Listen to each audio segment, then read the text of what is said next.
ଅକ୍ଷୟ ତୃତୀୟା, ଯାହାକି ଏକ ମହାନ ପୁଣ୍ୟମୟ ତିଥି।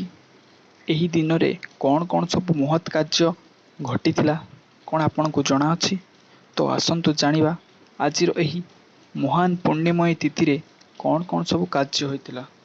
ଏହି ଦିନ ଗଙ୍ଗା ମାତାଙ୍କର ଧରାବତରଣ ହୋଇଥିଲା ଏବଂ ଏହି ଦିନ ମହର୍ଷି ପରଶୁରାମଙ୍କର ଜନ୍ମଗ୍ରହଣ ହୋଇଥିଲା ଏବଂ ମା ଅନ୍ନପୂର୍ଣ୍ଣା ମଧ୍ୟ ଏହି ଦିନ ପ୍ରକଟ ହୋଇଥିଲେ ଏବଂ ଏହି ଦିନ ଶ୍ରୀକୃଷ୍ଣ କୁରୁସଭା ସ୍ଥଳରେ ଦ୍ରୌପଦୀଙ୍କୁ କୋଟି ବସ୍ତ୍ର ପ୍ରଦାନ କରି ଲଜ୍ଜା ନିବାରଣ କରିଥିଲେ ଏବଂ ଶ୍ରେଷ୍ଠ ବନ୍ଧୁତ୍ୱର ପ୍ରତୀକ କୃଷ୍ଣ ସୁଦାମାଙ୍କର ମିଳନ ମଧ୍ୟ ଏହି ଦିନ ସଂଘଟିତ ହୋଇଥିଲା ଏବଂ ଦେବକୃପା ଲାଭ କରି କୁବେର ମଧ୍ୟ ସମସ୍ତ ଧନ ଦୌଲତର ଚାବି ପ୍ରାପ୍ତ କରିଥିଲେ ଏହି ଦିନ ଏବଂ ସତ୍ୟ ଏବଂ ତ୍ରେତୟା ଯୁଗର ପ୍ରାରମ୍ଭ ମଧ୍ୟ ଏହି ଦିନ ହୋଇଥିଲା।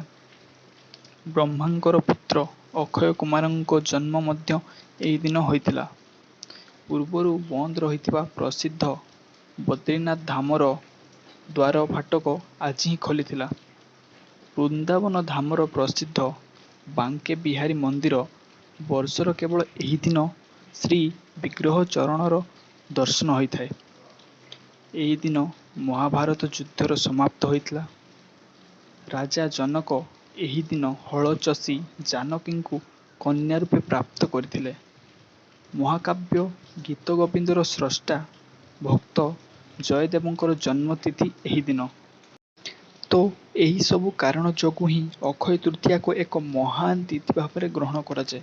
କ'ଣ ଆପଣଙ୍କୁ ଏହା ସବୁ ଜଣାଥିଲା ଏବଂ କ'ଣ କ'ଣ ଜଣାଥିଲା ତାହା ନିଶ୍ଚିନ୍ତ କମେଣ୍ଟରେ ଲେଖନ୍ତୁ ଏବଂ ଏହି ଭିଡ଼ିଓକୁ ଆପଣ ଆପଣଙ୍କ ପରିବାର ଏବଂ ଫ୍ରେଣ୍ଡମାନଙ୍କ ସହିତ ସେୟାର କରନ୍ତୁ ଏବଂ ସେମାନେ ମଧ୍ୟ ଜାଣନ୍ତୁ ଏହି ବିଷୟରେ ଯେ ଅକ୍ଷୟ ତୃତୀୟା କ'ଣ ପାଇଁ ଏତେ ମହାନ ତିଥି ଭାବରେ ପରିଗଣିତ ହୋଇଛି।